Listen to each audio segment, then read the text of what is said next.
Commander Olivia Martinez stood on the bridge of the Earth flagship Resilience, watching the stars streak by as they traveled through the newly perfected faster-than-light corridor. Her dark hair was pulled back in a neat bun, and her uniform was pristine. This was humanity's big moment. First contact with the Galactic Council. "Commander, we'll reach the coordinates in 10 minutes, Lieutenant John Cooper said from his station. His eyes were fixed on the navigation screens, fingers moving quickly across the control panel. "Thank you, Lieutenant." Olivia turned to face the bridge crew. "This is what we've worked for. The first human delegation to meet the Galactic Council. Let's make Earth proud." The small fleet of 5 Earth ships had been traveling for 3 weeks. The message from the Council had come 6 months ago, after Earth's first experimental FTL jump had been detected. The Council welcomed all new spacefaring species and invited Earth to send representatives. Dr. Elizabeth Howard stood beside Olivia, clutching her tablet. As the mission's lead xenobiologist, she had spent months preparing for this meeting. "You think they'll like us?" she asked quietly. Olivia smiled. "I hope so. We come in peace after all." The Resilience led the small convoy with the explorer vessels Horizon, Endeavor, Pathfinder, and Discovery following behind. Each ship carried scientists, diplomats, and gifts from Earth. They represented the best of humanity. "Commander, unidentified. Vessels approaching at high speed." The tactical officer's voice was sharp with alarm. "Show me," Olivia ordered. The main screen flickered to life, displaying 3 massive ships. They were unlike anything in the Council briefing materials, jagged, asymmetrical vessels that looked like floating mountains of metal. "No match in the database, Commander," John reported, his face pale. "They're not Council ships." "Hail them," Olivia ordered. "Standard greeting protocol." The communications officer tried repeatedly. "No response, Commander." Dr. Howard studied the ships on the screen. "Those designs, they're built for war. Look at the weapon emplacements." Before Olivia could respond, the lead alien ship fired. A brilliant beam of energy cut through space and sliced across the Horizon's hull. The explorer vessel shuddered, emergency lights flashing across its surface. "Battle stations." Olivia's training took over. Shields up. Evasive maneuvers. The bridge erupted into controlled chaos as the crew rushed to defend their ships. The Resilience rocked as enemy fire struck their shields. "They're targeting our engines," John called out. "These aren't random attacks." The Pathfinder exploded in a ball of fire and debris. Hundreds of lives gone in an instant. "Who are they?" Olivia demanded, gripping her chair as the ship shook violently. Lieutenant Cooper was frantically analyzing data streams. "I'm intercepting their communications. Translators are working. They're calling themselves the Zarvak. Commander, they're talking about eliminating another seedling species." The Discovery was hit next, its hull breaching as atmosphere vented into space. The Endeavor moved to provide cover, firing its limited weapons. "We can't win this," Olivia realized. "All ships, prepare for emergency jump. We need to warn Earth." As the Resilience turned to flee, John's voice cut through the chaos. "Commander, I'm getting more from their communications. This isn't random. They've done this before, hunting down new spacefaring species before they can reach the Council." The Endeavor took a direct hit to its bridge and began drifting, dead. In space, the Zarvak ships closed in for the kill. "Jump now," Olivia ordered. The Resilience and the damaged Horizon initiated emergency FTL jumps, the stars blurring around them. As they fled, Dr. Howard downloaded everything she could from the enemy vessels. "They knew exactly where to find us," she said quietly. "The Council coordinates led us right to them." Captain Daniel Wright from the Horizon connected through the emergency channel, his face bloodied. "Commander Martinez, we've lost the others. The Horizon is barely holding together." Olivia looked at the tactical display showing 3 more Earth ships following behind, the small remnant of humanity's first contact fleet. "We're going home," she said grimly. "And we're going to prepare. Because these Zarvak just picked a fight with the wrong species." The jump away from the battle was rough and desperate. The Resilience shuddered as it tore through space, systems blaring warnings throughout the ship. Captain Daniel Wright's voice crackled over the emergency channel from the horizon. We've got multiple hull breaches, life support failing on decks, 3 through 5. We need help. Commander Olivia Martinez gripped her chair as another jolt rocked the ship. Engineer West, status report. Samantha West's face appeared on the screen, smudged with grease and blood. Her blonde hair was singed at the edges. The FTL drive is overheating, Commander. We pushed it too hard during the escape. We need to drop out of FTL soon or we'll lose it completely. How soon can we jump again after that? Olivia asked. 6 hours minimum, maybe more. Samantha wiped sweat from her forehead. I've never seen damage like this. Lieutenant John Cooper looked up from his station. Commander, the Zarvac will be tracking us. 6 hours is too long to be sitting still. Olivia nodded grimly. Agreed. Find us somewhere to hide. Somewhere we can make repairs. The Resilience and its 3 remaining escort ships dropped out of FTL near a dense asteroid field. The ships limped between the massive rocks, seeking cover from any pursuing enemies. On the Resilience's medical deck, doctors and nurses worked frantically to save the wounded. Beds were filled with burned and injured crew members. The attack had been swift but devastating. Dr. Elizabeth Howard wasn't treating patients. Instead, she was hunched over a computer terminal, analyzing the data they had captured during the brief battle. This is interesting, she murmured, calling up Olivia on the comm. Commander, I've been studying the Zarvac communications we intercepted. There's something odd about how they referred to us. Olivia's voice was tired. What did you find? They called us the adaptable ones. They seemed concerned, almost afraid. Elizabeth enlarged an image on her screen. And there's more. I think they're planning something big. An attack on Earth. In the engine room, Samantha West crawled through a narrow maintenance shaft. The metal was still hot enough to burn through her gloves. Behind her, 2 junior engineers passed tools forward. Hand me the plasma cutter, she called back. The damage to the FTL drive was worse than she had initially thought. They might be stuck here longer than 6 hours. On the bridge, Olivia met with her surviving officers. Captain Wright had been brought aboard the Resilience after the Horizon's life support failed completely. His face was grim as he studied the tactical displays. We lost 2/3 of our people, he said quietly. For nothing. Not for nothing, John Cooper replied. He pulled up the files he had been decoding. I've broken more of their transmission codes. The Zarvac have been doing this for centuries. They hunt down new spacefaring species before they can join the Galactic Council. They've wiped out dozens of civilizations. Olivia looked at the scarred and battered ships on the display, once pristine vessels of peace and exploration, now blood-stained wrecks. But why? Control, Elizabeth said, joining them on the bridge. They don't want competition. They don't want the Council to grow stronger. They're like wolves, culling, the weak before they can grow strong. Daniel Wright's laugh was bitter. They picked the wrong species to cull. Outside, the ships drifted between asteroids, their once white hulls now scorched black. Inside the Resilience, Samantha finally reconnected the last power coupling to the FTL drive. It's not pretty, she told Olivia over the comm. But it will get us home. Olivia stood and faced her depleted crew. We're going back to Earth, not as explorers, but as messengers.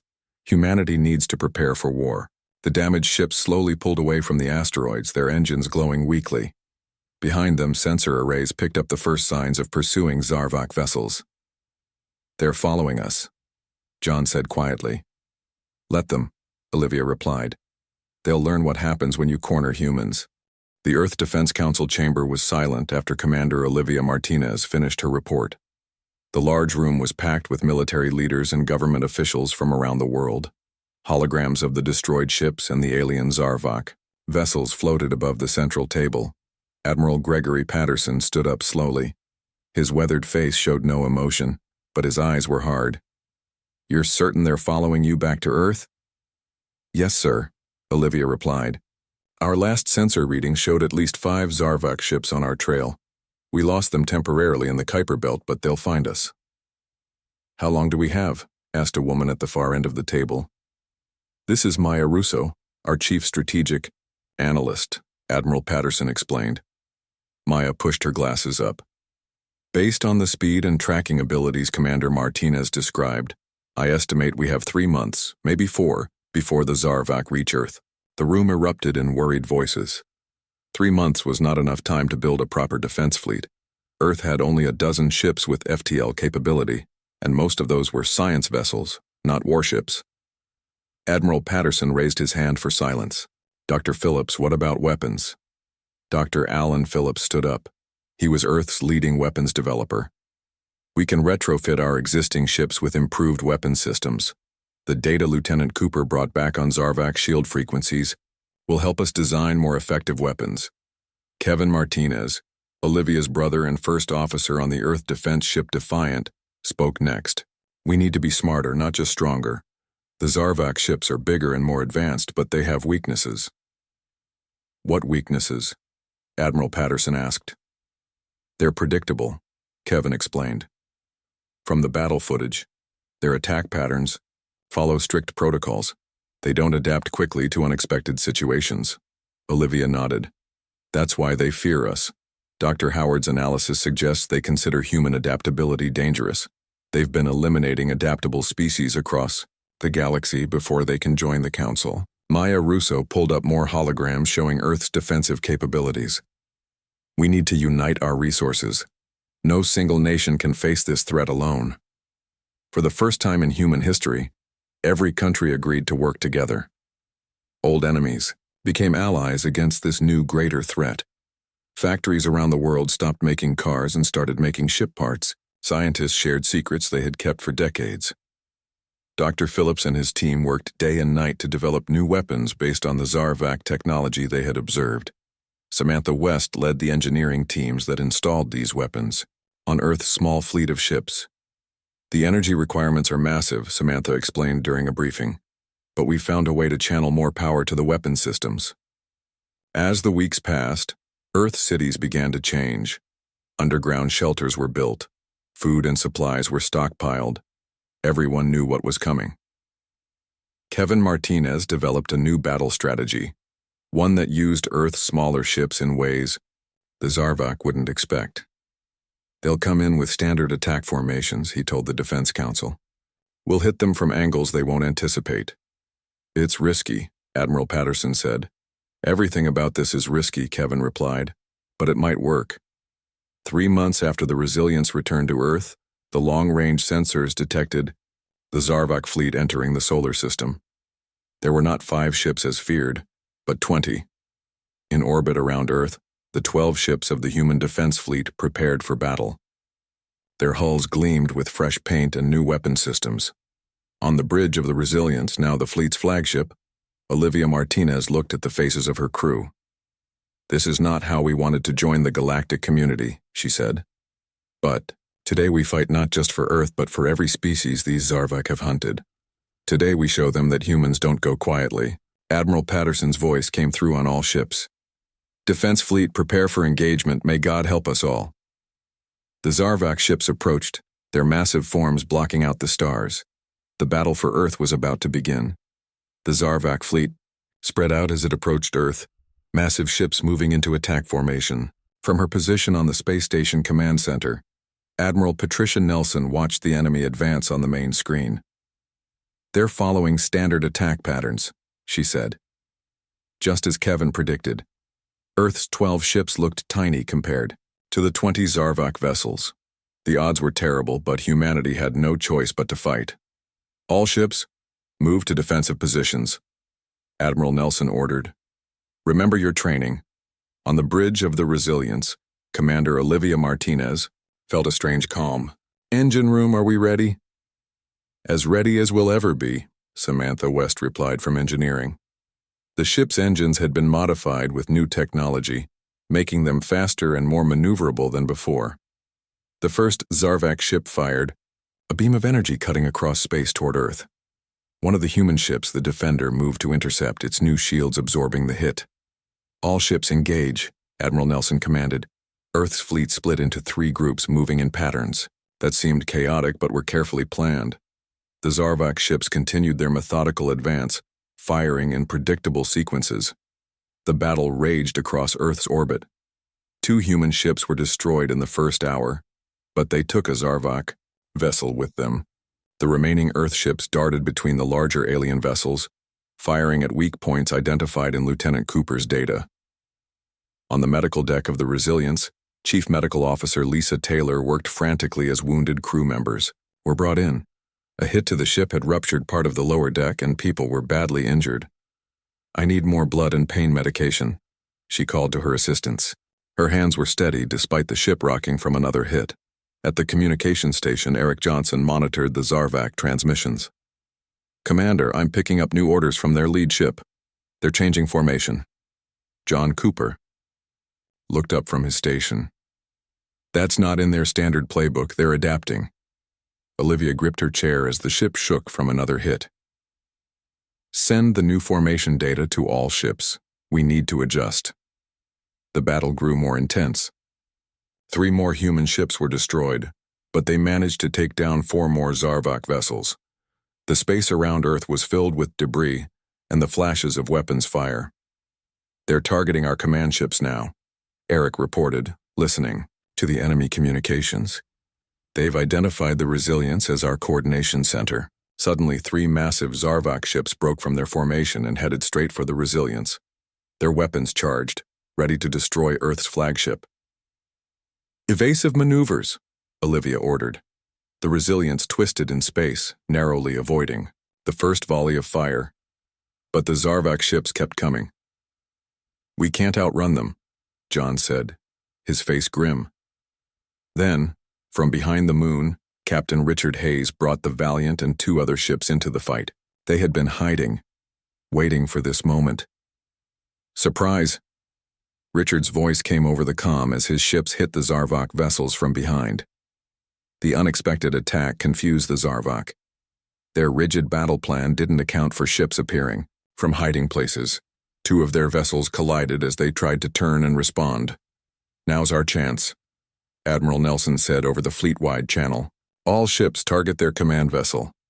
6 human ships concentrated their fire on the largest Zarvak ship. For a moment it seemed like nothing was happening. Then, explosions rippled across the alien vessel's surface. It broke apart in a spectacular explosion. Without their command ship, the Zarvak fleet's coordination faltered. The remaining alien ships began to retreat, pulling back from Earth's orbit. On screens around the world, people watched as the enemy fleet fled. Cheers erupted in cities and towns everywhere. They had won the first battle, but on the Resilience, Olivia didn't celebrate. "They'll be back," she said quietly, "and with more ships next time." Admiral Nelson's face appeared on the main screen. "All ships form up. We're not done yet. It's time for Phase 2. The remaining Zarvak ships retreated to the edge of the solar system. They gathered near Pluto, regrouping and waiting for reinforcements. Earth had won the first battle, but everyone knew the war was far from over. In the command center orbiting Earth, Admiral Nelson pointed to the holographic display showing the Zarvak position. "We can't wait for them to attack again. We need to take the fight to them." Captain Richard Hayes stepped forward. His ship, the Valiant, had suffered only minor damage in the battle. The Valiant can lead a strike team. Hit them while they're licking their wounds. Admiral Nelson nodded slowly. "It's risky, but we need to show them humans aren't just good at defense." The plan was set. 5 Earth ships would launch a surprise attack on the Zarvak fleet. They would use the rings of Saturn for cover, approach from an unexpected angle, and strike hard and fast. On the bridge of the Valiant, Richard briefed his crew. "This isn't about destroying their whole fleet. We want to capture one of their ships intact. Lieutenant Cooper believes their navigation data could tell us where their home base is." The 5 human ships moved silently through the outer solar system. They used minimal power to avoid detection. It took 3 days to reach their position behind Saturn's rings. "All ships in position," Richard confirmed. "Weapons hot. Remember, we want to disable, not destroy." The Earth ships burst from behind Saturn's rings, engines flaring as they accelerated toward the unsuspecting Zarvak fleet. The element of surprise worked perfectly. The alien ships were slow to respond, their rigid command structure thrown. into confusion by the unexpected attack. Target their engines and communication arrays, Richard ordered. The human ships darted between the much larger Zarvak vessels, firing with precision. 3 alien ships were disabled before they could organize a proper defense. Richard's ship took heavy damage as they approached their target, a mid-sized Zarvak vessel. Boarding teams, prepare to launch, he ordered. Marine Commander Jason Adams led 20 soldiers in specialized space combat suits. Ready to board, Captain. The Valiant maneuvered alongside the disabled Zarvak ship. Magnetic clamps locked onto the alien hull, and cutting tools began to burn through the outer shell. We're in, Jason reported as his team entered the alien vessel. The interior was strange, angled corridors and rooms sized for beings larger than humans. The air was breathable but had a strange smell. The Marines moved quickly through the ship, encountering light resistance. The Zarvak crew had not expected boarders and were poorly prepared for close combat. Bridge secured, Jason reported after 30 minutes of fighting. We have control of the ship's systems. On the Valiant, Michelle Davis, the tactical officer, received the first data transmissions from the captured ship. Captain, I'm getting their navigation logs. They're extensive. Star charts, hyperspace routes, fleet positions.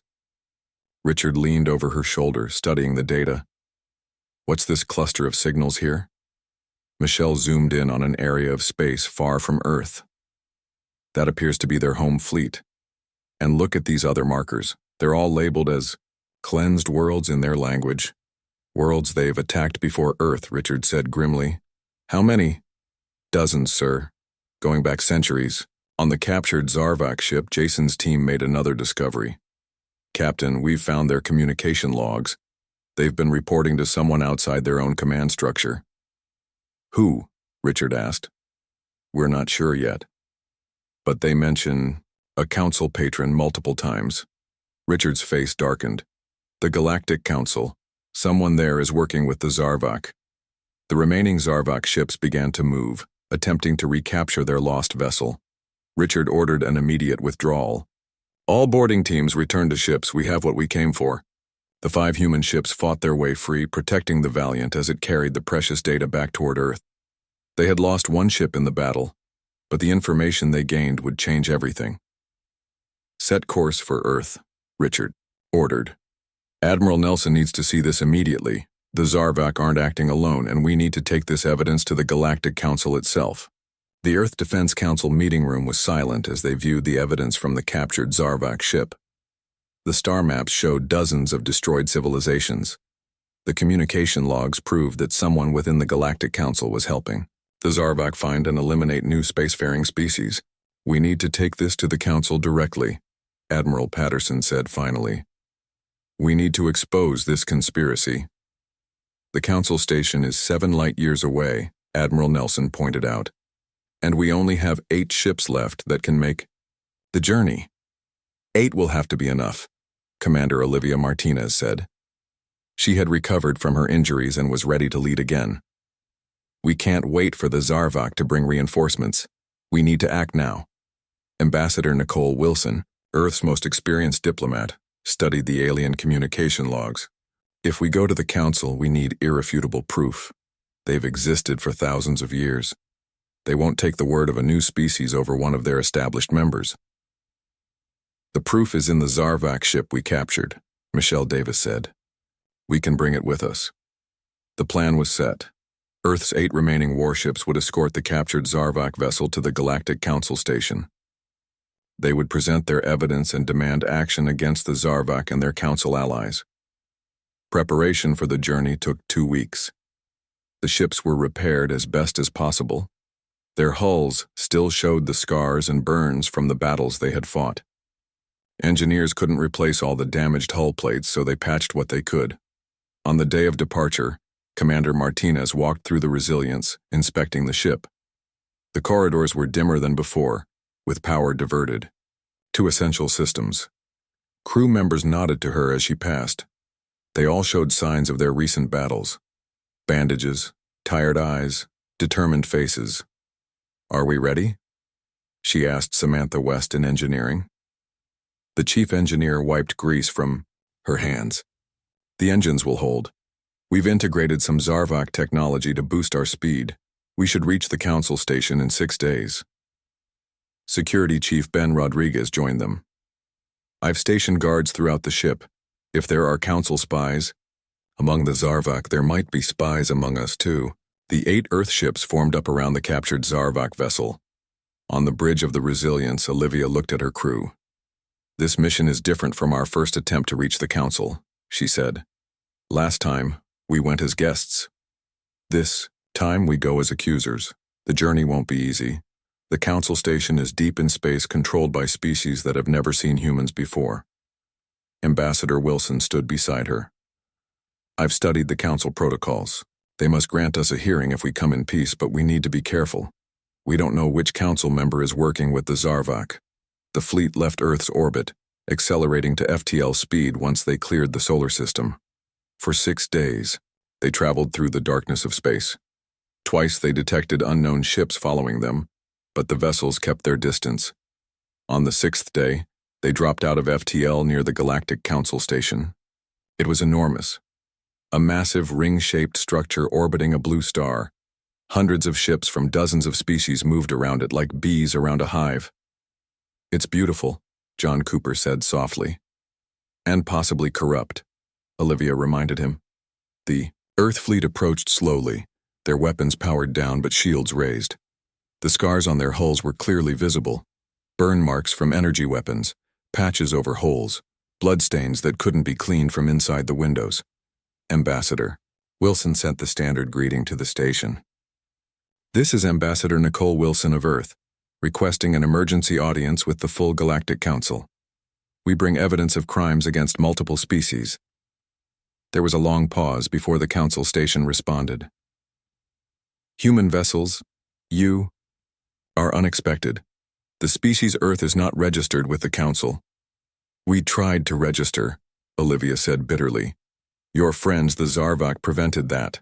Another pause, longer this time. Finally, approach Docking Bay 12. Council security will meet you. The fleet moved forward, the battle-scarred ships and their captured Zarvak prize heading toward the heart of galactic civilization. The council chambers were enormous.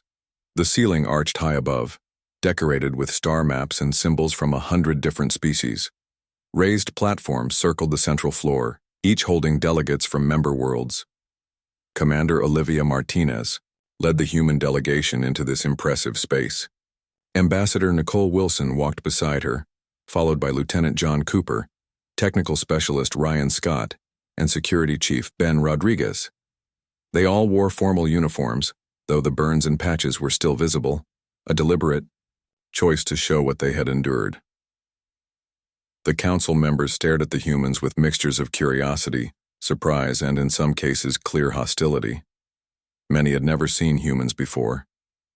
The chamber grew quiet as the Earth delegation reached the center of the floor. A tall, willowy alien with purple skin and 4 arms stood from the highest platform. I am High Counselor Vexna. You stand before the full Galactic Council, an honor rarely granted to non-member species. State your purpose. Ambassador Wilson stepped forward. Honorable Council, I am Ambassador Nicole Wilson of Earth. We come bearing grave news and evidence of crimes against multiple developing species. A rumble of conversation spread through the chamber. Vexna raised a hand for silence. These are serious claims. What evidence do you bring? The Zarvak have been systematically destroying emerging spacefaring civilizations before they can reach the council, Nicole explained, and they have help from someone within this council. The chamber erupted in shouts and denials. Many council members rose to their feet in anger. Lies, shouted a reptilian being from a platform near the front. The humans bring false accusations to cover their own aggression. Ryan Scott activated a holographic projector.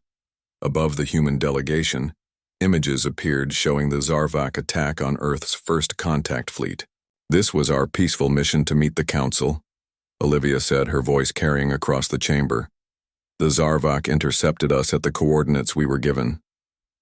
John Cooper added another set of images, star charts from the captured Zarvak.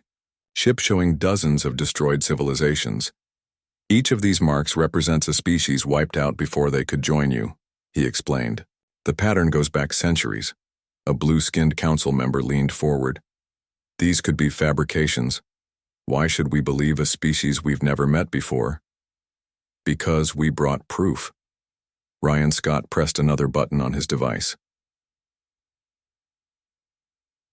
Doors to the chamber opened, and 4 human guards escorted a Zarvok prisoner into the room. The alien was large, with gray skin and 6 limbs. Council members gasped and moved back in their seats. This is Captain Drezkor of the Zarvok fleet, Ryan explained. His ship's logs contain communication with someone on this council. The prisoner looked around the chamber, then fixed his gaze on a specific council member, a small, seemingly harmless being with golden fur. Counselor Myth, the Zarvok said in a grating voice. Your orders were clear. No new species would reach the council this cycle. The golden-furred alien jumped to his feet, his face twisted in rage. Silence, you fool. Security Chief Rodriguez stepped forward. We have the full communication logs between Counselor Myth and the Zarvok command. He has been identifying potential new council members and ordering their elimination. Counselor Myth looked around wildly. These are lies. This is a human trick. Laura Clark, the human political advisor who had been studying council dynamics, spoke for the first time. Counselor Myth represents a declining power. His species once dominated the council, but they've been losing influence for centuries as new members joined. So he made sure no new members could join, Olivia finished. High Counselor Vexna's expression was grim. These accusations require investigation. Counselor Myth will be confined until we verify these claims. Council security moved toward Myth, but the small alien pressed something on his wrist. A hidden door opened in the wall behind him. You understand nothing, he shouted as he backed toward the escape route. New species bring chaos. They upset the balance we've maintained for millennia. Before he could escape, Ben Rodriguez fired, a stun weapon. Myth collapsed at the entrance to his escape tunnel. The council chamber was silent for a long moment. Then Vexna spoke again, looking at the humans with new respect. It seems we owe you a debt, people of Earth, and we owe an apology to countless species who never had the chance to stand where you stand now. 1 week after the dramatic council session, Commander Olivia Martinez stood before the council again. This time, leaders from 12 different species joined her. The chamber was more crowded than before, with many council members bringing additional staff to witness this historic moment. High Counselor Vexna addressed the gathered delegates. The evidence provided by the humans has been verified. Counselor, Myth worked with the Zarvok for over 300 years to prevent new species from joining our community. At least 47 developing civilizations were destroyed during this time. A wave of sorrow and anger moved through the chamber. Many council members bowed their heads in shame. Vexna continued, We have also confirmed that the main Zarvok fleet is gathering. They do not know their conspiracy has been discovered. They plan to attack not only Earth but 3 other developing worlds in the coming months. Olivia stepped forward. The Zarvok must be stopped, not just for Earth's sake, but for all emerging species. We propose an alliance. Earth forces combined with council ships to end this threat forever. A tall, gray-skinned delegate stood. My people have the largest navy in council space, yet we hesitate to engage in war. The Zarvok are formidable. They are beatable, Olivia replied. We proved that with our small fleet. Imagine what we could do together. Ambassador Nicole Wilson joined her. This is not just about military action. This is about justice, about creating a galaxy where new species can develop without fear. One by one, council members began to pledge support. First came the Trill, a species that had nearly been destroyed by the Zarvok centuries ago but had managed to escape and hide. Then the Volari, master shipbuilders who offered their advanced vessels. The Krell promised soldiers, the Dax offered medical support, and the list grew longer.